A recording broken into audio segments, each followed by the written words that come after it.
성경 공부 시작하겠습니다. 오늘은 제15화 이른 양을 찾은 목자의 비유 한 차례입니다. 오늘 본문 말씀 먼저 읽어보고 함께 생각해 보겠습니다. 오늘 본문 말씀은 누가복음 15장 1절에서 7절 말씀입니다. 누가복음 15장 1절로 7절 말씀. 한 절씩 교독하고 마지막 절은 다 함께 읽도록 하겠습니다. 제가 먼저 읽겠습니다. 모든 세리와 죄인들이 말씀을 들으러 가까이 나아오니 바리새인과 서기관들이 원망하여 가로되 이 사람이 죄인을 영접하고 음식을 가져옵니다. 예수께서 저희에게 이 비유로 이르시되 너희 중에 어느 사람이 양이 100마리가 있는데 그 중에 하나를 잃으면 99마리를 데리고 그 잃은 것을 찾도록 찾아다니지 않느냐. 또 찾은즉 즐거워 어깨에 메고 집에 가서 그 것과 윷을 눌러보고 말하되 나와 함께 있으리라. 나의 잃은 양을 찾으라 하였다. 내가 너희에게 이르노니 이와 같이 죄인 하나가 깨어나면 하늘에서는 해결할 것 없는 의인이 하나가 오리며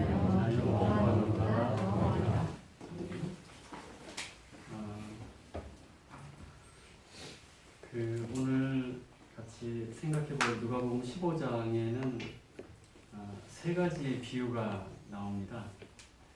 우리가 잘 알고 있는 비유의 내용들인데요. 첫 번째는 잃은 양을 찾은 목자의 비유가 나오고 8절부터는 잃은 드라크마를 찾은 여인의 비유. 드라크마는 그 헬라의 은전 이름이죠. 그다음에 11절부터는 잃은 아들을 되찾은 아버지의 비유가 32절까지 나옵니다. 그래서 이 세 비유가 다 다른 내용 같지만 사실은 동일한 면도 있고 약간의 차이도 있는데 우리에게 주는 메시지는 사실 동일할 거예요. 그런데 어떤 점이 좀 차이가 있고 어떤 점이 동일한지 생각해 보겠습니다. 첫 번째 비유, 우선 이 소재가 이 세 가지 비유의 소재가 좀 차이가 있는데요. 잃은 양의 비유는 3절에서 7절까지, 또 잃은 드라크마의 비유는 8절에서 10절까지. 잃어버린 그 아들을 찾는 아버지의 비유는 11절에서 32절까지 나오는데 이 세 가지의 소재가 어떤 차이가 있을까요? 잃은 양을 찾은 목자의 비유에서 이것은 잃은 양이 되겠죠? 그 다음에 잃어버린 은전을 찾은 여인의 비유에서는 이 소재가 뭘로 등장합니까? 드라크마라고 하는 그 은전 이름인데요. 은전입니다. 그리고 잃어버린 그 아들을 되찾은 아버지의 비유에서는 잃어버린 대상이 뭡니까? 아들이죠. 이런 좀 차이가 있습니다. 소재의 차이가 있고, 두 번째로는 이 소재에 따른 좀 가치의 차이가 있다고 볼 수 있는데 그 둘은 차이점이네요. 잃은 양은 짐승이죠. 이 가치는 짐승이고, 요 드라크마 은전은 이 돈인데요. 이 돈이 사실은 알고 보면 결혼의 증표였습니다. 결혼의 증표로서의 돈이죠. 그리고 이 아들은 어떤 가치가 있냐면 인간이죠. 사람입니다. 이런 가치의 차이가 있는데 이 세 비유 비유가 세 가지죠.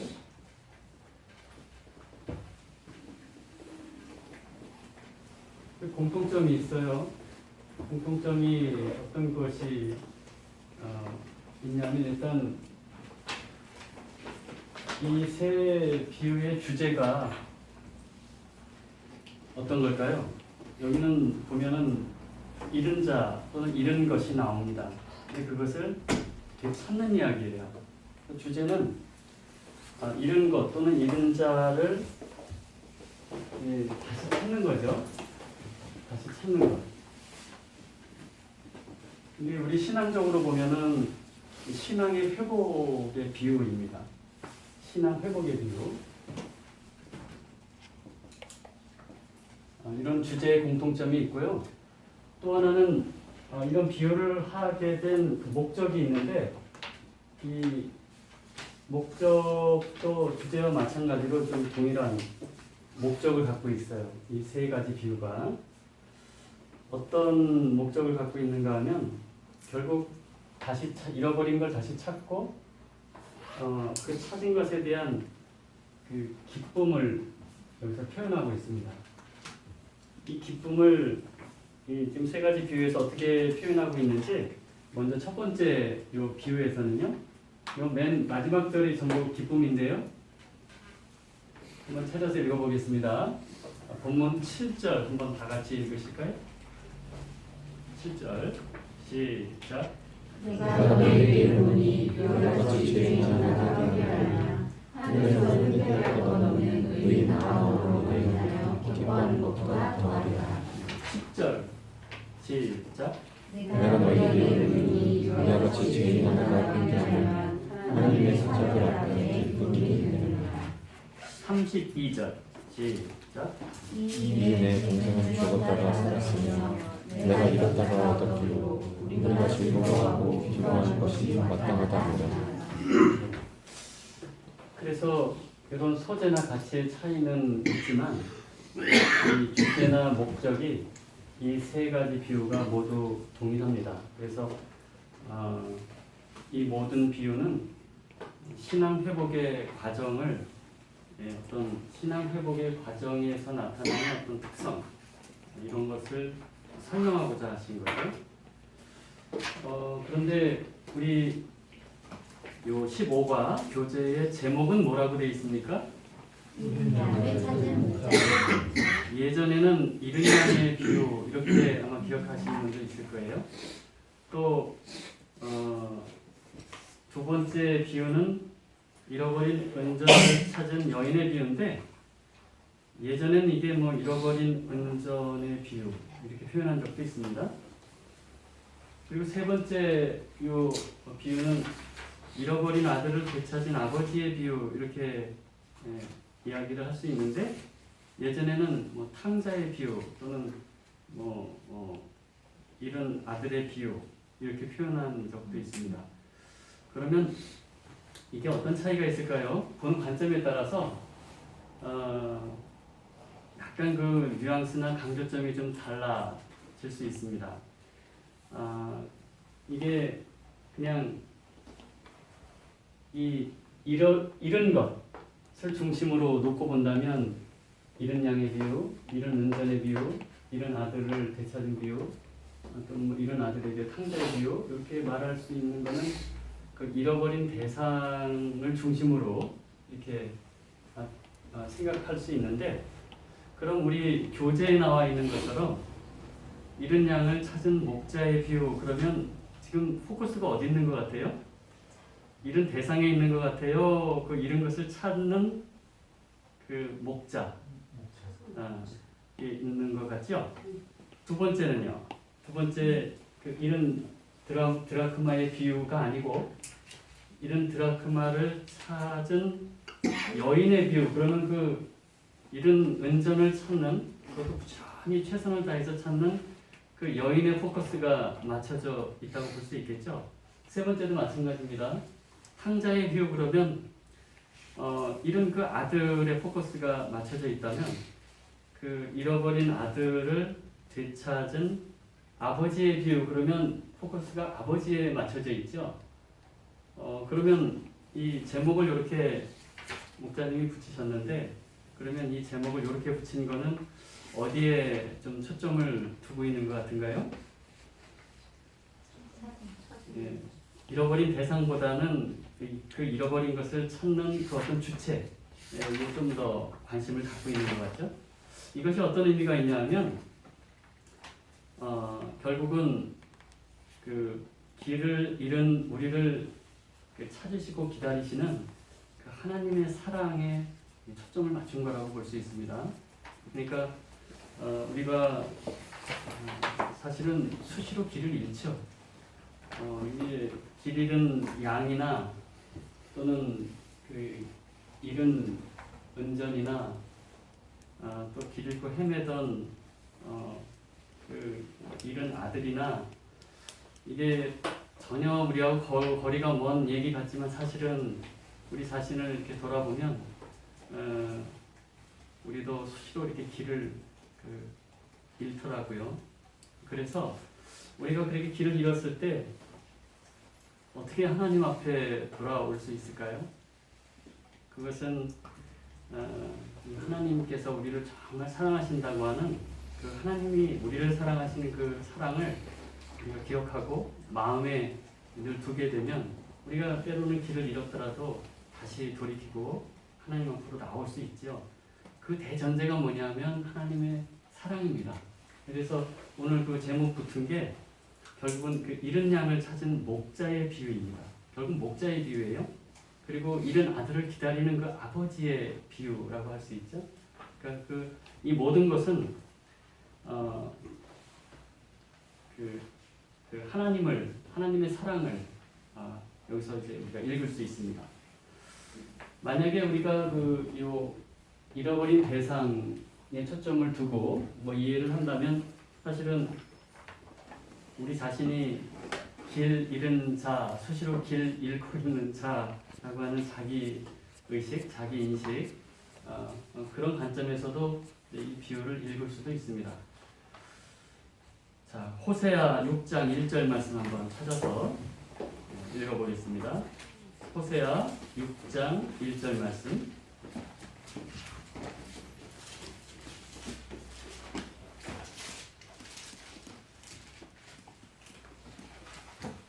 찾으셨으면 다 같이 읽겠습니다. 시작.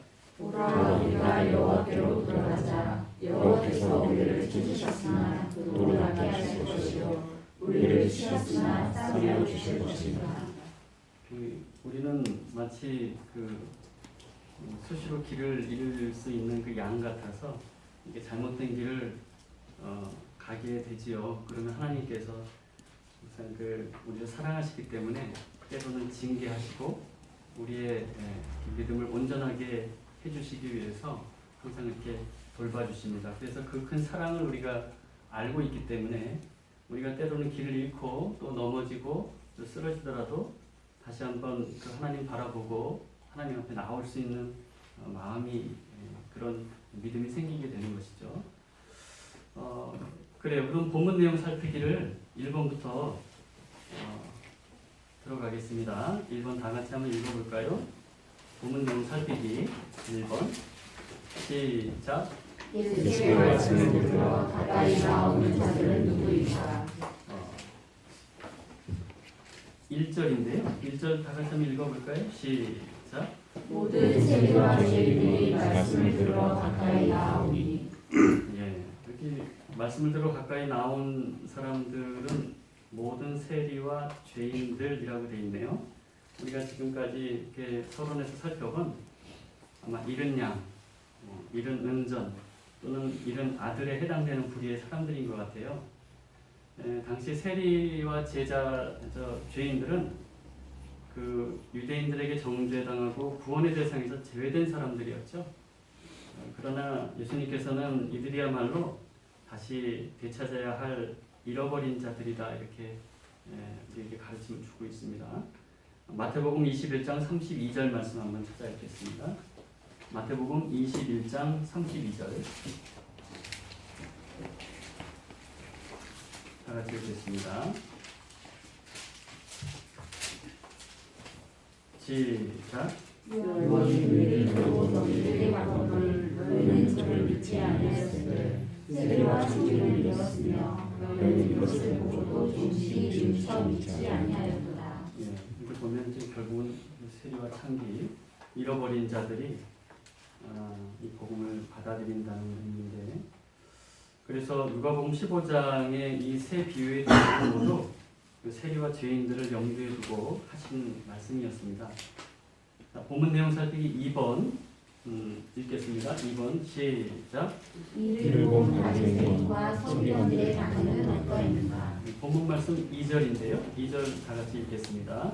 시작. 바리새인과 서기관들이 원망하여 가되 이 사람이 저희들을 음식을 받지 마시고. 여기서 바리새인과 서기관들은 예수님을 원망했는데요. 그 원망하여라고 하는 그 원어를 보면 와구락을 떠들다 또는 수군거리다, 불평하다 이런 의미가 있습니다. 그러니까 우리가 이 패션 오브 크라이스트라든지 이런 영화에 보면은 거기에 나오는 바리새인들의 그 전형적인 모습들이 있죠. 그 예수님의 제자들을 이렇게 약간 눈질로 희끗희끗 쳐다보면서 뭔가 자기들끼리 수군거리면서 약간 좀 이렇게 탐탁지 않은 눈초리를 보이고 뭔가 이렇게 자기들끼리 뭔가 이렇게 뭔가 비난하는 것 같은 그런 뉘앙스. 바로 이제 그런 거예요. 원망한다는 게 자기들끼리 와그락을 떠들면서 수군거리고 뭔가 뭐 저래서 해야 되겠는가 하는 뭐 이런 표현들이죠. 3번 본문 내용 살피기 3번 읽겠습니다. 시작. 바리새인과 서기관들이 예수를 원망한 이유는 무엇인가? 원망하는 이유가 2절에 나오죠. 다시 한번 읽겠습니다. 시작. 바리새인과 서기관들이 원망하여 가되 이 사람이 저희들을 영접하고 음식을 같이 먹는다.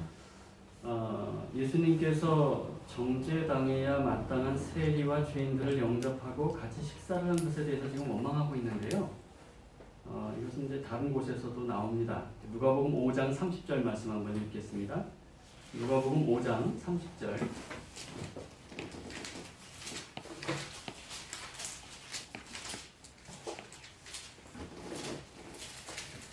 다 같이 읽겠습니다. 시작. 바리새인과 서기관들이 그 제자들을 원망하여 가되 너희가 어찌하여 세리와 죄인과 함께 먹고 마시느냐?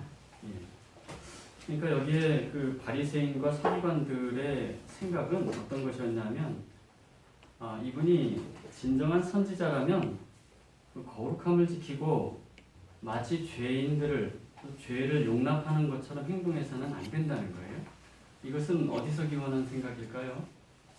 구약의 레위기에 보면은 하나님께서 거룩한 것과 속된 것을 구분하라고 돼 있어요.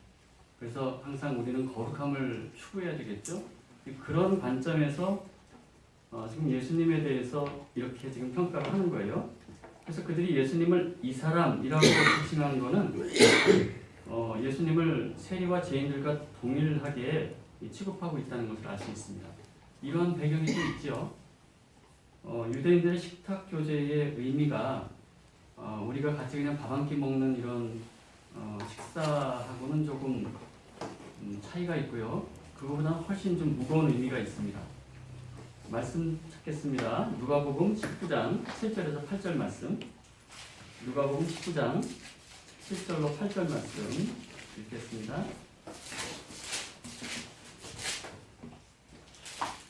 시작. 그 사람이 보고 수문을 하되 저 주인의 집에 유하가 돌아가도다 하더라. 삭개오가 가서 주님께 여짜오되 주여 주시옵소서 내 소유의 주어라면 나에게 주시옵소서 만일 이것을 투숙한 일이 있으면 내가 하겠나이다. 지금 삭개오가 주님을 만나고 나서 변화된 모습이죠. 근데 여기서도 보면 삭개오는 세리장이었죠. 그 당시에 로마 압제 하에서 이 세관에서 일한다는 것은 옛날 우리 그 일제시대 같으면은 그 친일 부역했던 사람들하고 비슷한 그런 사람들이에요. 그래서 유대인들 입장에서 보면 로마에서 할당한 그 세금이 있거든요. 근데 그거보다 더 많이 사실은 걷어서 로마에다가는 내라는 것만 있고 나머지 사람들이 이렇게 닉마에 포켓한 사람들입니다. 그래서 불을 부정적으로 축제한 사람들이죠. 근데 그것도 다른 사람들이 아니라 동족의 피를 빨아서 불을 축적한 사람들이기 때문에 그런 사람들을 이 여호와 하나님 믿는 신앙인 입장에서 보면은 이 도저히 그 구약 성서 하나님 말씀에도 사실은 맞지 않는 삶이에요. 그래서 그들을 정말 죄인의 대명사처럼 생각했고 그 사람들은 전혀 구원의 대상이 아니라고 이렇게 생각을 했죠. 그런데 그 삭개오 세리장이었죠. 그 집에 들어가서 주님께서 같이 식사를 했단 말이죠. 근데 유대인들의 그 식탁 교제의 의미가 아까 좀 우리보다는 무겁다고 말씀드렸어요. 어떤 의미가 있길래 그랬을까요? 이 사람들은 같이 이렇게 식탁에서 식사를 한다는 것은 서로가 한 공동체에 속해 있다는 것을 의미했어요. 그러니까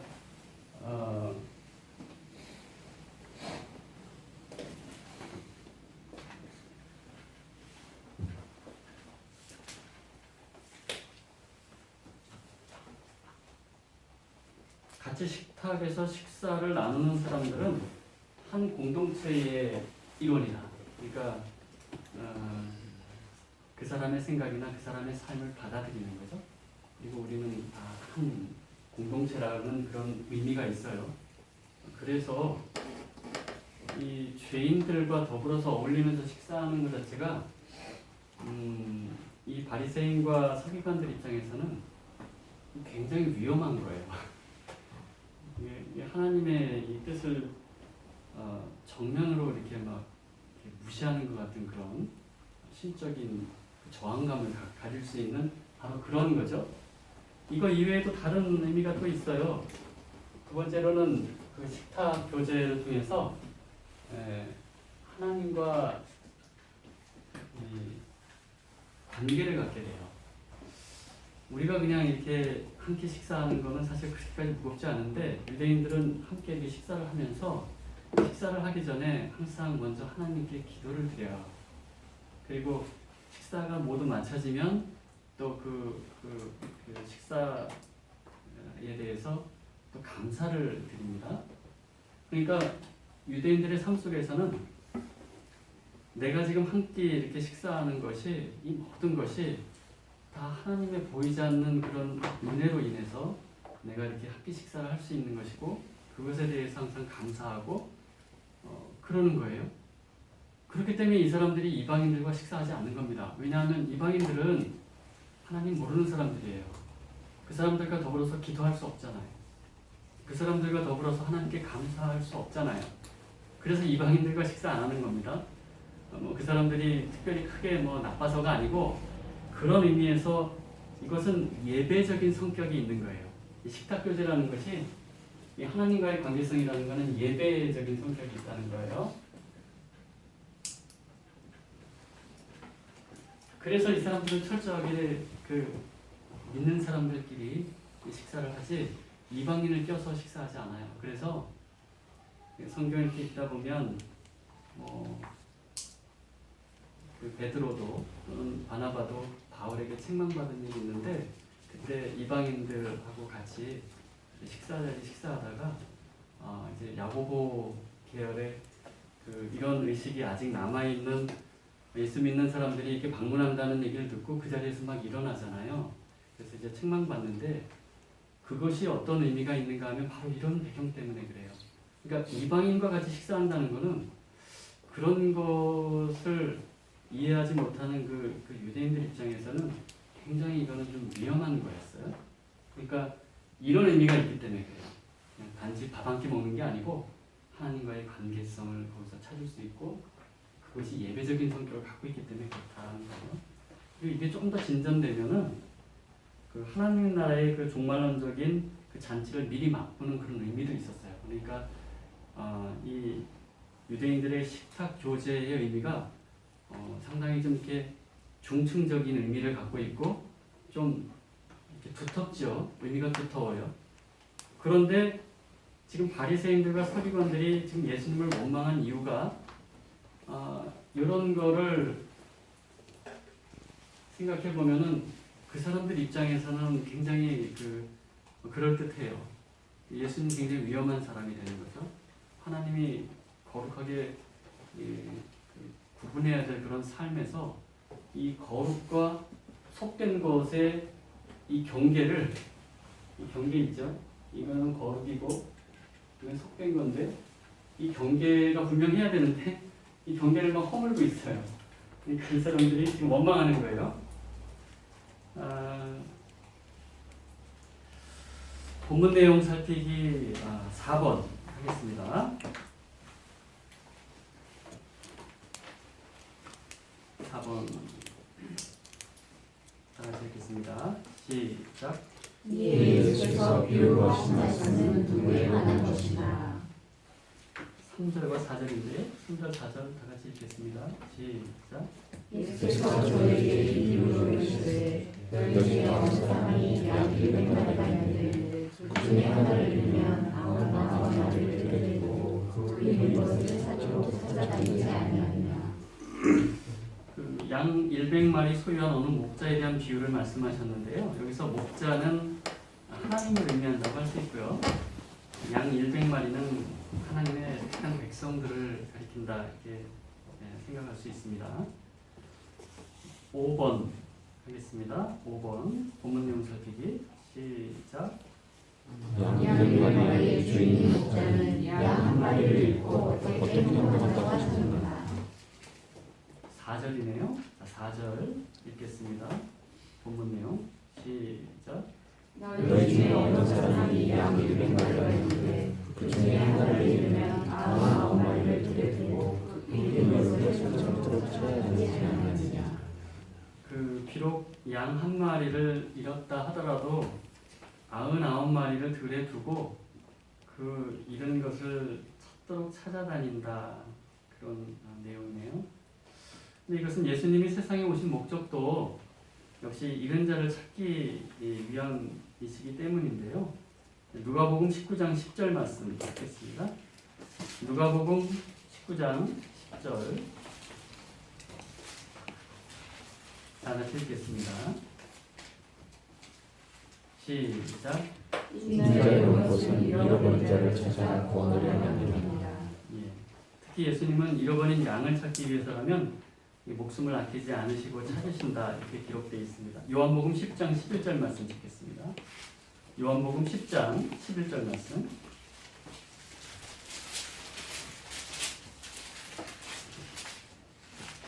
다 같이 읽겠습니다.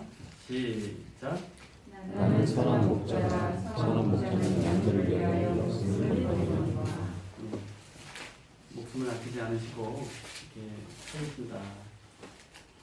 이때 99마리를 들에 두고 한 마리를 찾으러 간다 그러는데, 여러분들 생각엔 어때요? 이게 좀 합리적으로 생각해 볼 때 적절한 행동 같은가요? 그러다가 99마리 중에 또 여러 마리가 또 딴 데로 이상한 데로 가서 길을 잃으면 어떡하죠? 한 마리 찾으려다가 또 몇 배 손해가 될 수도 있는데, 그래서 어떤 분들은 이런 거 가지고 문제를 제기하면서 예수님이 하신 이 비유의 말씀이 좀 별로 믿었지 않다, 이렇게 좀 이치에 닿지 않은 그런 내용이다, 이렇게 말하는 분들도 있는데, 사실은 우리는 이렇게 이해를 할 수 있을 것 같아요. 어떤 비유의 말씀을 하시든지 그 비유의 말씀에는 취지가 있고 의도가 있죠. 전달하고자 하는 그 메시지가 있으니까 그 메시지에 충실하면 돼요. 지엽적인 걸 가지고서 이렇게 문제 제기를 하고 이렇게 생각을 하게 되면 거기에서 자꾸 벗어나죠. 정확한 메시지를 붙잡는 게 중요합니다. 그리고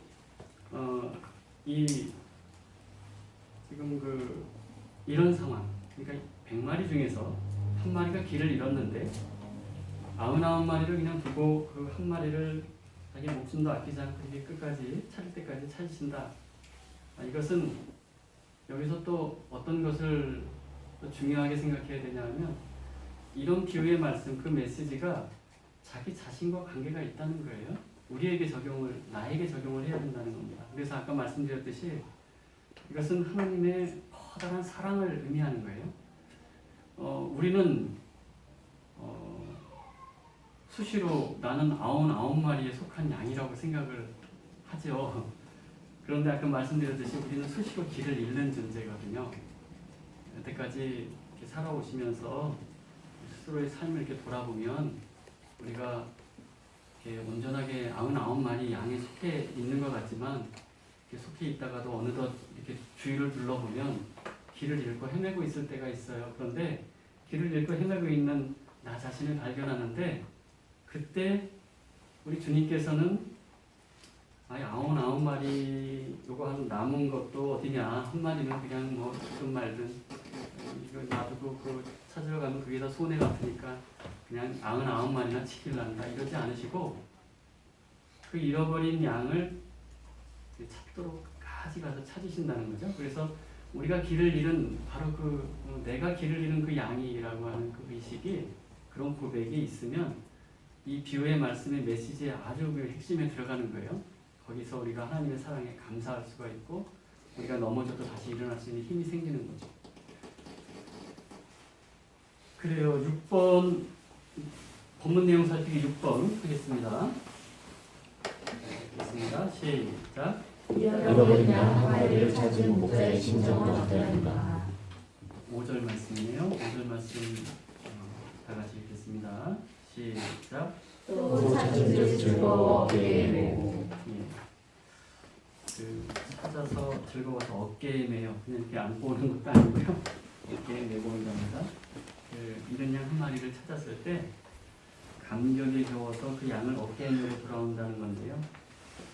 하나님의 기쁨은 우리 성도들에게 사실 있는 거예요. 왜냐하면 우리 성경 말씀 한 두 구절 찾아보겠습니다. 스바냐 3장 17절 말씀. 스바냐 3장 17절.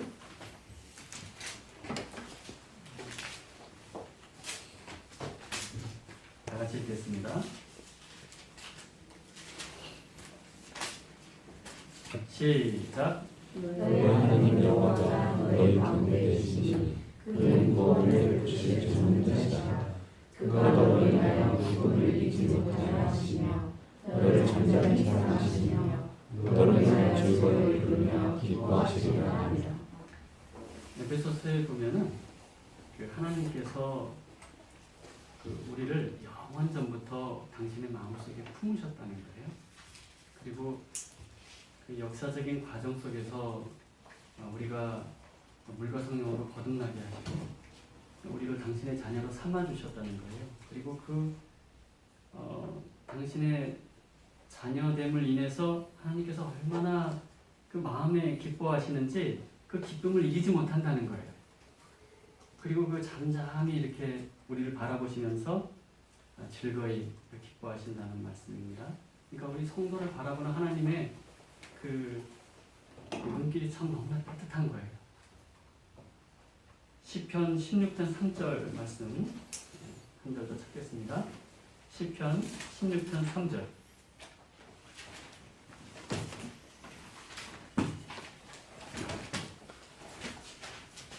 자, 읽겠습니다. 시작. 땅에는 성도는 존재하지 아니 나의 모든 즐거움이 저에게 있도다. 이 성도를 생각하시는, 우리들 생각하시는 그 하나님의 그 마음이 이 시편 기자의 글을 통해서 이렇게 묻어나 있어요. 하나님께서 얼마나 우리를 정말 귀하게 보시고 사랑하시는지 이 19절에도 나타나 있습니다. 자, 그러면 본문 내용 살피기 7번 한번 읽고 생각해 보겠습니다.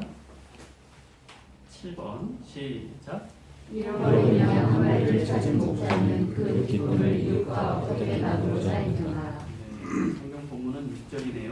6절 다 같이 읽겠습니다. 시작. 집에 와서 그 벗과 이웃을 불러 모으고 말하되 나와 함께 즐기자 나의 잃은 양을 찾으라 하리라.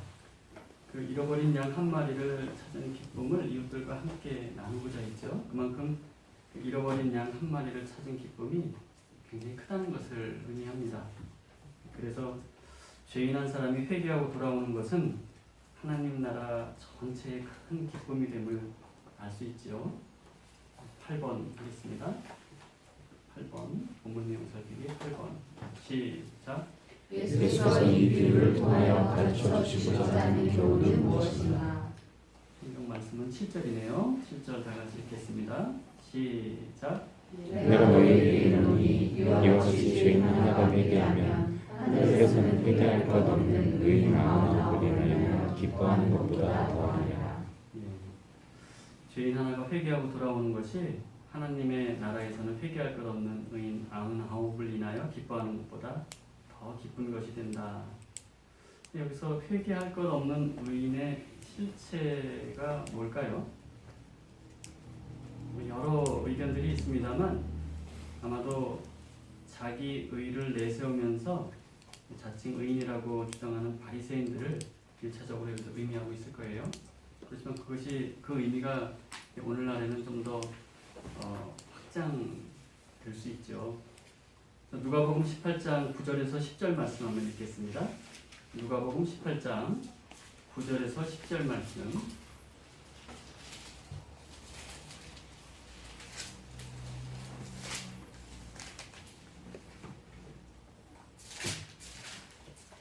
다 같이 읽겠습니다. 시작.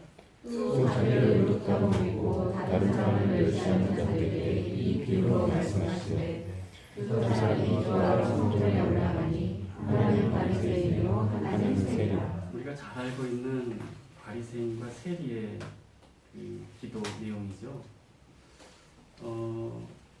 이 두 사람의 기도 내용을 읽으면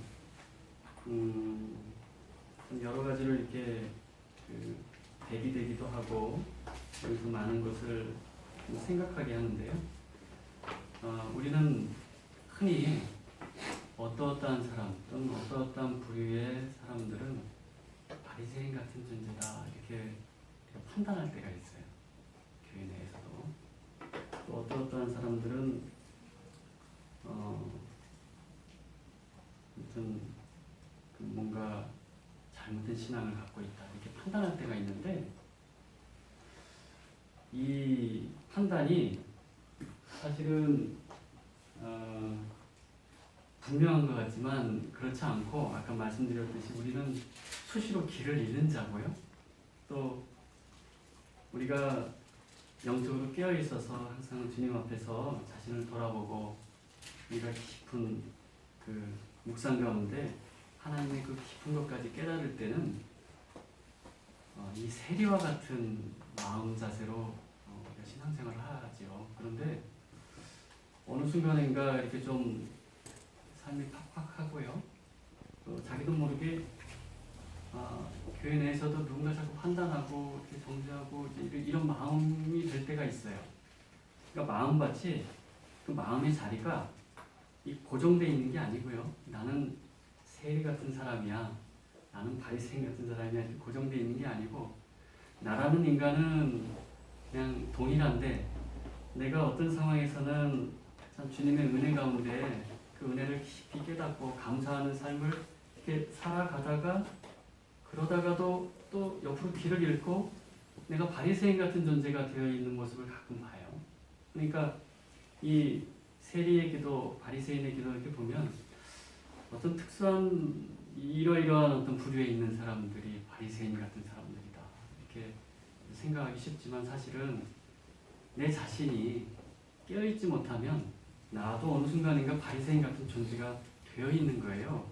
그래서 늘 자기 자신을 이렇게 돌아보게 됩니다. 그래서 아까 우리 99마리 양, 또 길 잃은 한 마리 양, 우리는 마음으로 항상 99마리 양이고 나는 뭐 신앙생활 그런 대로 뭐 큰 죄 짓지 않고 잘하고 있으려니 이렇게 생각하지만 가만히 자기 자신을 이렇게 묵상 가운데 되돌아보면 수시로 길을 잃어요. 수시로. 그래서 또 돌아오고 뉘우치고 또 넘어지면 다시 일어서고 우리는 그런 존재라는 것을 오늘 이 비유를 통해서도 한번 생각해 보게 되고요. 또 이 누가복음 18장 9절에서 10절 그 이후에 세리와 바리새인의 기도를 통해서도 한번 생각해 보게 됩니다. 그래서 이제 전반적으로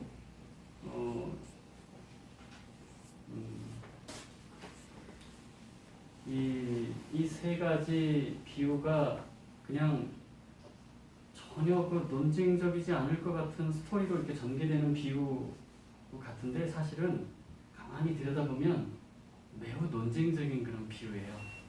그러니까 거룩함을 추구하지 않는 죄인의 친구라는 그 바리새인과 서기관들에 대한 비판, 그거를 주님께서 다른 각도에서 지금 다시 비판하고 있는 건데요. 굉장히 논쟁적이에요. 그 하나님은 잃어버린 그 자신의 백성들을 찾기를 원하신다는 것을 지금 강조하고 있는 거예요. 그러니까 이 내용을 보면 겉으로 보면 그냥 평온하고 별거 아니고 쉽고 그런 심플한 내용 같은데 그 안을 가만히 들여다보면 매우 논쟁적이고, 그리고 하나님은 그 어떤 분인가 이거를 이 비유를 통해서도 알 수 있는데요. 사실은 하나님께서는 온 인류의 하나님이시죠. 우리가 누구의 자손이죠? 시름처럼 올라가는 아담의 후손이잖아요. 하나님께서 당신의 형상을 따라서 지어주신 그 아담의 후손이에요. 그런데 하나님의 형상을 따라 지음받은 존재인데, 그래서 모든 인간은 다 사실은 하나님으로부터 비롯된 존재들인데, 우리가 어느 순간인가 그 어느 때에선가 하나님에 대해서 전혀 망각하고 전혀 하나님과 관계없는 삶을 계속 우리 살아왔어요. 우리 이방인이잖아요. 근데 방법적으로 하나님께서는 이스라엘 백성을 선택하셨죠. 그러면 그 이외엔 전부 이방인일 텐데, 우리는 사실은 이방인으로서 여태까지 살아왔고 하나님 모르던 사람들이고, 어찌 보면은 하나님께서 찾고자 하시는 그 잃은 양, 잃은 은전, 잃어버린 아들의 존재일 수 있어요. 그래서 그 이스라엘 백성들을 주님께서 이렇게 하나님께서 선택하신 이유가 있었죠. 그들을 그 온 인류를 구원하기 위한 어떤 제사장 나라로 선택한 거예요. 결국은 인간이 그 맞닥뜨린, 인간으로서는 어찌할 수 없는 그 두 가지 문제가 있는데, 이 죄와 그로 인한 사망, 이 문제, 인간이 도저히 어떻게 풀 수 없는 문제인데, 이 두 가지를 결국은 해결하기 위해서 이스라엘 백성들을 당신의 성민으로 선택하셨어요. 그 선택하신 이유는 사실은 온 인류를 구속하고 온 인류를 구원하시기 위해서 그 이스라엘 백성들을 성민으로 선택한 거예요. 그런데 그 이스라엘 백성들은 그 하나님의 온전하신 그 뜻을 제대로 이해하지 못하고 그냥 울타리만 이렇게 쳤어요. 자기들끼리 이렇게 울타리 쳐가지고 요 안에 들어온 거는 구원 받는 존재들이고 나머지는 구원이 없는. 그래서 여기서 말하는 그 잃은 양이나 잃은 은전이나 잃은 아들 같은 존재들이고, 이 사람들은 구원과 관계가 없는 사람들이죠. 자신들을 굉장히 이렇게 뿌듯하게 생각했어요. 우리는 하나님의 백성이고 구원받은 사람들이고, 이 사람들은 사실 이스라엘 백성들이라 하더라도, 유대인들이라 하더라도 셀이나 창기처럼 하나님의 구원에 참여할 수 없는 그런 죄인들하고 우리는 류가 다른 존재들이에요. 우리는 하나님의 구원 안에 들어있는 사람들이고, 그런 사람들은 구원과 관계없고 하물며 유대인들도 아닌, 선민도 아닌 이방인들이야. 구원과 전혀 관계없는 존재들이에요. 그러니까 그 사람들은 이렇게 지나다가 만나면 그 사람들 이렇게 해서 딴 데로 가죠. 맞닥뜨리려고 하지도 않아요. 그런데 그 하나님 아버지의 원래의 그 뜻은 이렇게 긁고 피하라는 게 아니라 결국은 온 인류를 이 선민인 이스라엘 백성들이 온 인류를 구속하기 위한 그 하나님의 뜻을 잘 실천할 수 있기를 바랬는데 그게 잘 안 됐죠. 그래서 인간의 최대의 그 문제인 죄와 그로 인한 사망의 문제를 해결하라고 선택하셨는데 그거를 제대로 해결하기는커녕 그 문제의 일부가 되어버렸어요. 이 선민들이. 그러니까 결국은 하나님이 문제가 아니고 늘 인간들이 문제예요. 예수 그리스도가 정말 필요한 것은, 예수 그리스도의 십자가가 정말 필요한 것은 하나님 쪽에서 뭔가 문제가 있어서 그런 게 아니고요. 이상한 불완전한 율법 같은 걸 줘가지고 너희들 어떻게 하나 보자 이래서 예수 그리스도가 필요한 게 아니고요. 원래 그것은 하나님의 계명으로서 그것을 통해서 생명을 얻게 하기 위해서 하나님께 주신 거예요. 좋은 거죠. 그런데 인간의 끊임없는 그 불순종과 그 죄악으로 인해서 선지자들을 그렇게 없이 보내면서 기회를 주고 기회를 주고 기회를 줘도 우리는 번번이 거기서 하나님을 배반하고 지금까지 이렇게 살아왔죠. 그래서 이제는 하나님께서 당신이 직접 이 구속을 완성해야 된다고 그 육체를 입고 오셨죠. 예수 그리스도는 바로 그 하나님의 사랑과 공의를 이렇게 예수 그리스도라고 하는 이 땅에 육을 입고 온 한 존재로 그 하나님의 모습을 이렇게 드러내신 거예요. 그걸 통해서 결국은 그 십자가의 죽음을 통해서 인류의 구속을 완성하셨죠. 그들을 불러 모으셨어요. 예전에는 할례라는 걸 통해서 당신의 백성들을 이렇게 그 언약 백성으로 불러 모으셨는데 이제는 말세의 그 참교회를 통해서 이 물과 성령으로 거듭나는 이런 구원의 도리로 당신의 백성들을 새롭게 불러 모으셨어요. 영적인 이스라엘 백성들을 불러 모으셨어요. 우리가 바로 그 영적인 이스라엘 백성들이죠. 근데 우리의 사명은 과연 무엇일까요? 그거는 예전에 이스라엘 백성들의 사명, 그것과 사실은 동일해요. 우리 주님께서 그 이스라엘 백성들을 선택했던 이유는 온 인류를 구원하고 구속하기 위해서, 온 인류의 그 죄와 그로 인한 사망을 극복하기 위해서, 또 다른 각도에서 말씀드리면 원래 하나님께서 우리를 지으셨을 때 당신의 모습으로 당신의 형상을 따라 지으셨는데 그 창조 본연의 인간의 모습을 회복하게 하기 위해서 이스라엘 백성들을 부르셨던 것처럼 우리도 마찬가지로 말세의 참교회를 통해서 물과 성령으로 거듭나는 이 도리를 통해서 우리를 당신의 백성으로 불러 모으셨어요.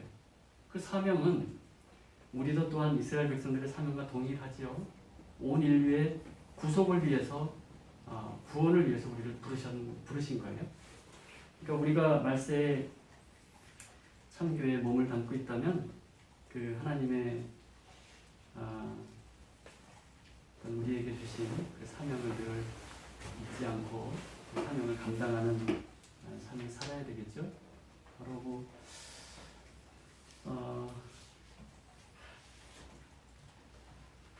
그러면 이제 본문 내용 살피기는 이 정도로 마치도록 하고요. 내 삶에 적용하기 1번 다 같이 읽겠습니다.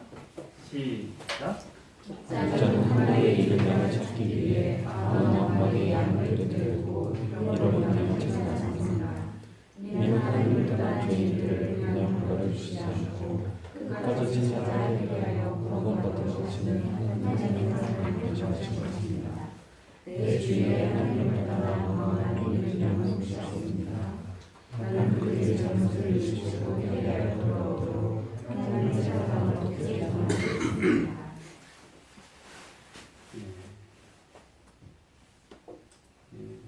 아까도 말씀드렸듯이 우리는 수시로 길을 잃는 그런 존재고 길 잃은 그 양 같은 존재죠. 그래서 그 세리와 바리새인의 기도에서도 살펴봤듯이 우리는 그 하나님의 은혜의 자리에 항상 우리가 거해야 됩니다. 그러니까 자기도 모르게 이렇게 바리새인의 자리에 가 있는 경우가 있어요.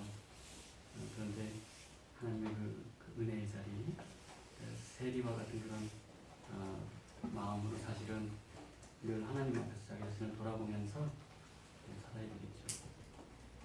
그래서 우리는 늘 하나님의 은혜가 절실히 필요한 그런 존재라는 것을 늘 잊지 않고 살 때 그 하나님에 대한 은혜가 넘치고 넘치면 그것을 누군가에게 전하게 되겠죠. 우리가 인위적으로 뭐 이렇게 한다기보다는 우리가 은혜가 넘치는 은혜 가운데 거하는 사람이 되면 자연스럽게 무엇인가 하나님의 사명을 감당할 수 있는 내적인 힘이 성령을 통해서 이렇게 우리에게 샘솟듯이 주어지는 것이라 생각합니다. 자, 2번 읽겠습니다. 시작. 목자는 마리의 이른 양을 찾으면서 이들을 불러 모아 나와 함께 즐기자고 하십니다.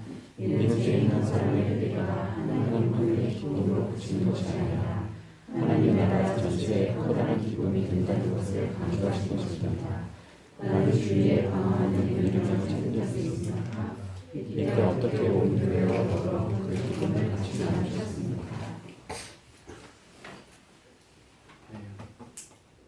아까도 말씀드렸지만 지난 날의 삶을 되돌아보면 하나님의 은혜로 제 자신도 우리 모두가 주님의 지금 품 안에 사실 있는 것이죠. 그래서 사실은 이게 되돌아보면 내 자신이 그 방황하는 이런 양이었구나 이런 걸 수시로 느끼게 됩니다. 그런 마음으로 신앙생활하는 데 열심히 합니다. 3번 하겠습니다. 시작. 예수께서는 죄인 하나가 회개하면 회개할 것 없는 그의 아흔아홉을 위하여 기뻐하는 것보다 더하리라고 하십니다. 이미 죄인 한 사람의 회개가 하나님께 얼마나 큰 기쁨이 되는지 강조한다 동시에 죄인들을 회개시키려는 예수님의 구속사역을 하늘 짓는 것입니다. 나는 죄인 한 사람의 회개가 하나님께 얼마나 큰 기쁨이 되는지 그것을 깨닫고 있습니다. 나는 죄인들을 회개시키는 구속사역에 적극 동참하고 있습니다. 죄인들을 회개시키는 구속사에게 적극 동참하고 있습니까? 이런 구절을 보면 굉장히 좀 마음이 무겁죠. 그런데 너무 무겁게 생각할 것은 없는 것이 우리가 교회에서 이루어지는 모든 활동들이 사실은 이 구속사역이거든요. 넓은 의미. 그래서 교회에서 이루어지는 많은 활동들, 뭐 예배를 비롯해서 교회 내에서 이루어지는 많은 활동들이 있죠. 봉사도 있고요, 설립도 있고 여러 가지 그 활동들에 적극적으로 참여하는 것은 교회가 지금 하고 있는 구속사역에 내가 동참하는 거거든요. 이 큰 틀에서 보면 그런 것이 바로 이 구속사역에 참여하는 것이고 그것이 내가 물론 이제 개인적으로도 어떤 해야 될 일들이 있겠죠. 그런데 그것뿐만 아니라 우리가 교회에서 이루어지는 모든 많은 활동에 적극적으로 참여하는 것만으로도 이 구속사역에 참여하는 것이다. 그렇게 생각한다 그러면 너무 마음이 무겁게 이렇게 생각할 건 없어요. 우리가 그것이 사실 기본이고 시작이죠. 그렇게 하다 보면 우리가 더 큰 힘도 발휘할 수 있을 것입니다. 적용 포인트 읽고 이 시간 맺겠습니다. 적용 포인트 시작. 예수께서는 한마디의 이른 양일지라도 결코 포기하지 않으시고 회개하여 구원받도록 큰 사랑을 보여주셨습니다. 혹시 내 주위에 하나님의 참 사람을 깨닫지 못하고 방황하는 이른 양은 없습니까? 그들이 어떻게 하나님의 것으로 더욱더 힘써 주님의 사랑을 전해야 하겠습니다. 다 같이 기도하겠습니다.